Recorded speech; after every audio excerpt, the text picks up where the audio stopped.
आप जब लोन का सोचते हैं तो दो चीजें आपके सामने आती हैं, फ्लैट रेट और रिड्यूसिंग रेट।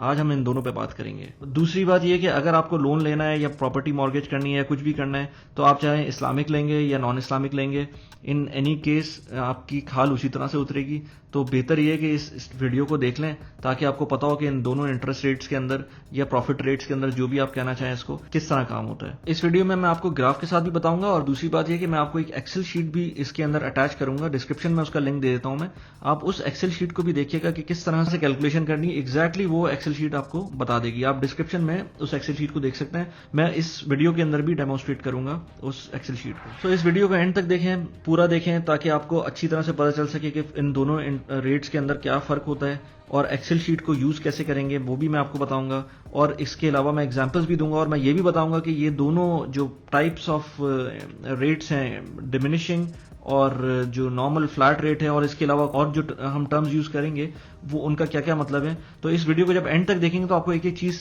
समझ में आ जाएगी। तो without further do let's begin.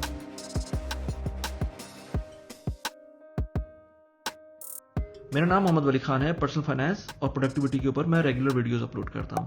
अगर आपको इन दोनों टॉपिक्स में इंटरेस्ट है तो आप बिल्कुल सही जगह पर हैं। आप इस चैनल को सब्सक्राइब कर दें और बेल का बटन भी दबा दें, उससे आपको जितनी भी आने वाली वीडियोस हैं वो नोटिफिकेशन से मिल जाएंगी।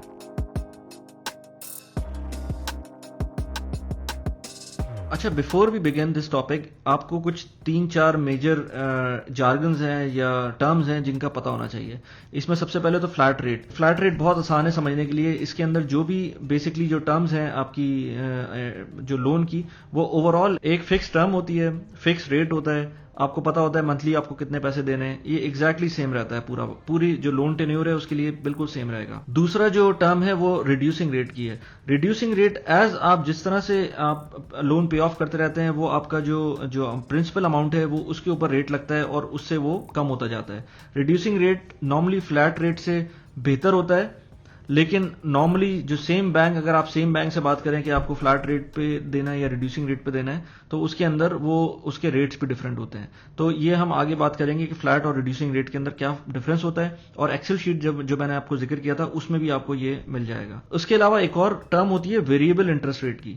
तो वेरिएबल इंटरेस्ट रेट क्या होता है, उसके अंदर बेसिकली आप ये समझें कि जो भी आपकी लोन टर्म है ये फिक्स के अंदर भी हो सकता है और ये रिड्यूसिंग के अंदर भी हो सकता है। फिक्स के अंदर कम देखा है मैंने होते हुए, लेकिन रिड्यूसिंग रेट के अंदर नॉर्मली होता है कि आप फर्ज करें आप कोई घर ले रहे हैं, आप मॉर्गेज कर रहे हैं किसी प्रॉपर्टी को।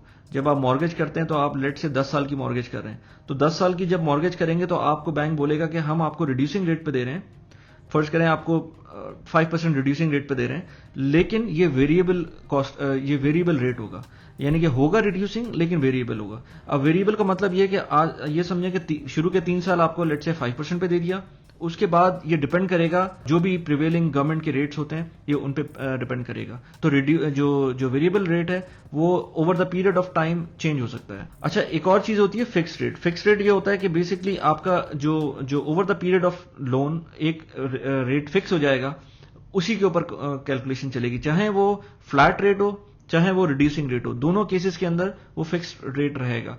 अब इसके अंदर कम होता है वैसे कि रिड्यूसिंग रेट के ऊपर उसको वो फिक्स कर दें, लेकिन फिर भी ये fix rate independent of government के क्या ऊपर नीचे करती है रेट्स को, ये अपनी जगह फिक्स रहेगा। तो हम इस वीडियो में क्या देखेंगे, हम इस वीडियो में देखेंगे कि पहले तो ये फ्लैट रेट कैसे काम करता है, फिर हम देखेंगे कि रिड्यूसिंग रेट कैसे काम करता है, फिर हम इन दोनों को कंपैरिजन करके देखेंगे कि इन दोनों का कंपैरिजन है क्या और कौन सा हमारे लिए बेहतर हो सकता है, कौन सा नहीं बेहतर हो सकता।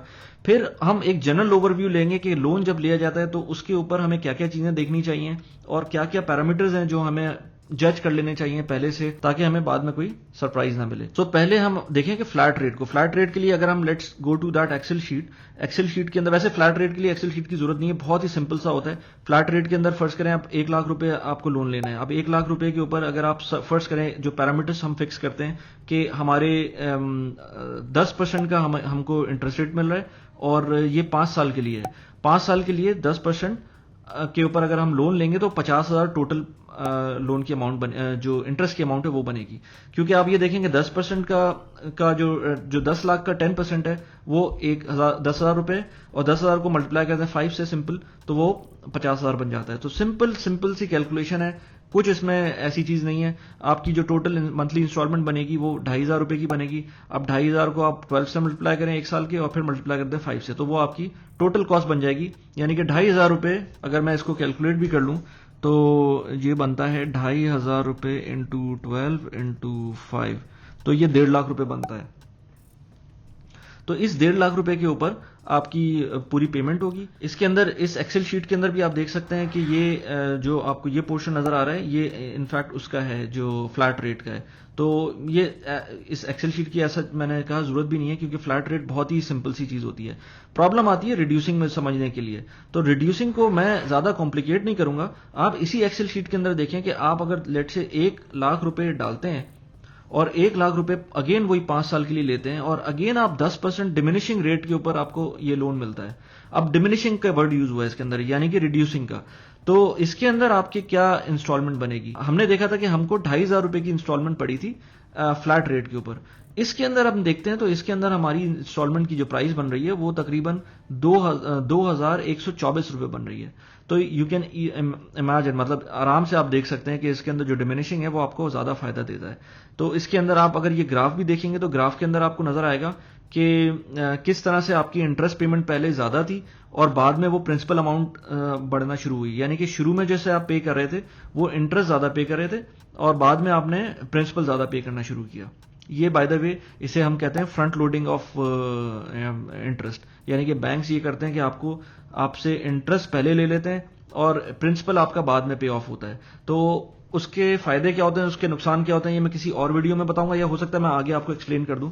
लेकिन बैंक्स का इसमें फायदा ही फायदा है, क्योंकि बैंक्स आपसे अपना जो प्रॉफिट है वो शुरू में ही ले लेंगे, और बाद में जब आप कहेंगे कि लेट से मुझे पूरा पेमेंट करनी है, तो आपको पता चलेगा कि यार मैंने पूरा पेमेंट करने तो आ गया हूं मैं, लेकिन मेरी अच्छी खासी प्रिंसिपल अमाउंट अभी भी बची हुई है। उसका रीजन ये है कि आप पहले तो मेजर, आप देखें ना, पहले महीने के अंदर इसका मेजर पोर्शन इंटरेस्ट का जा रहा है और प्रिंसिपल इतना ज्यादा नहीं था। तो अगर आप देखें इस कैलकुलेशन को इस एक्सेल शीट के अंदर, तो आपको पता चलेगा कि डिमिनिशिंग रेट जो आपकी इंस्टॉलमेंट के लिए है वो ज्यादा बेहतर है, लेकिन at the same time diminishing rate आपको मिलता ही नहीं है सेम परसेंटेज का। एक कैलकुलेशन है ऑलमोस्ट कि जो डिमिनिशिंग और फ्लैट रेट के अंदर सेम बैंक अगर आपको ऑफर करेंगे तो डिमिनिशिंग का जो रेट है वो ऑलमोस्ट डबल होगा। फर्ज करें आपको कोई बैंक पर्सनल लोन दे रहा है लेट से 4% पे, तो आपका जो डिमिनिशिंग का रेट वही बैंक उस टाइम पे ऑफर करेगा वो तकरीबन 7 पॉइंट समथिंग होगा। तो यहां पर भी आप देखें कि इसके अंदर भी आपको ऑलमोस्ट डबल का डिफरेंस नजर आ रहा है इंटरेस्ट रेट के ऊपर। तो अगर आप सेम 10% की चीज जब उस पर डालते हैं, आपका इंटरेस्ट रेट डबल हो जाता है। तो ये हमने डिस्कस किया बेसिकली डिमिनिशिंग रेट को। अब मैं इसको अगर कंपेयर करूं इन दोनों को, तो अब ये देखते हैं कि इसके अंदर कंपैरिजन में क्या कंक्लूजन निकलता है। कंक्लूजन यही है कि आपका रिड्यूसिंग रेट जो है वो ज्यादा बेहतर है। अगर आपको सेम रेट मिलता है, वैसे ऐसा कभी भी नहीं होगा कि आपको सेम रेट मिले, लेकिन रिड्यूसिंग ज्यादा बेहतर है इन टर्म्स ऑफ पे बैक टाइम, लेकिन स्ट्रेट फॉरवर्ड आपका फ्लैट है। तो मैं आपको रिकमेंड ये करूंगा कि आप अपने बैंक से जिस टाइम पर जाएं नेगोशिएट करने और उनसे कोटेशन लेने, उस टाइम पर आप उनसे सिंपल पूछें कि भाई मुझे मंथली इंस्टॉलमेंट कितनी पे करनी है। आप भले मुझे रिड्यूसिंग दें, आप भले मुझे फ्लैट दें, अगर आपको ये समझ नहीं आ रहा तो आप उनसे बोलें मुझे कैलकुलेशन कैसे करनी है, मुझे एक कैलकुलेशन टेबल बना के दें, ताकि आपको उसके अंदर एक एक चीज समझ में आ सके। अच्छा, दूसरी बात यह कि एक और चीज इंपॉर्टेंट होती है नॉर्मल कंज्यूमर लोन्स के ऊपर, जिसके अंदर आप नॉर्मली मॉर्गेज के ऊपर जाते हैं या इवन कार लोन के लिए भी जाते हैं। तो उसके अंदर ये लॉन्ग टर्म लोन्स अगर आप लेते हैं ना, तो 5 साल वाले या 10 साल वाले या उससे भी ज्यादा, तो उसके अंदर बैंक्स फिक्स नहीं करते लोन को। जैसे मैंने पहले बताया था कि आपको लोन्स जो रेट्स होते हैं उसमें रिड्यूसिंग रेट भी होता है, जैसे मैं जिसकी अभी थोड़ी देर पहले बात की।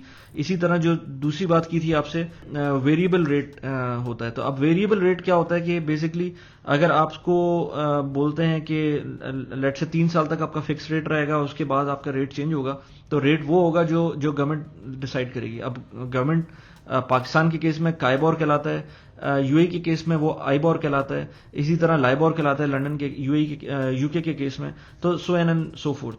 तो उसके बेसिकली मकसद ये है कि आपको वो बताते हैं कि जो गवर्नमेंट ने आपके रेट्स फिक्स किए हैं उस पॉइंट पर, उस टाइम पर, उसी रेट के टैंडम चलेगा आपका जो अब अगला वाला टेन्योर होगा। लेट से आपने 5 साल का लोन लिया है और 3 साल का वो फिक्स था, तो चौथे साल के अंदर जो उसका रेट होगा, हो सकता है वो ज्यादा हो जाए, हो सकता है वो कम हो जाए, डिपेंडिंग कि गवर्नमेंट क्या लेके चल रही है। सो आपको पता होना चाहिए एक हद तक कि आपके क्या रेट्स में डिविएशन आ सकती है, आपकी क्या मंथली इंस्टॉलमेंट के अंदर डिविएशन आ सकती है। आखिर में मैं ये कहूंगा कि आपको जब भी लोन लें तो आप उसके पूरी तरह से फाइन प्रिंट्स देख लें। आपको अगर लॉन्ग टर्म ड्यूरेशन के लिए ले रहे हैं तो आपको पता होना चाहिए कि लेट से 3 साल के लिए या 2 साल के लिए आपको फिक्स रेट दे रहे हैं और उसके बाद वो चेंज होगा। जैसे मैंने आपको बताया कि मेरी जो होम फाइनेंस की वीडियो थी उसके अंदर मैंने बताया था कि गवर्नमेंट ऑफ पाकिस्तान ने कहा है कि आपको 5 साल तक या आई थिंक 10 साल तक उन्होंने कहा है कि आपके जो रेट होगा वो फिक्स होगा और उसके बाद वो चेंज होगा।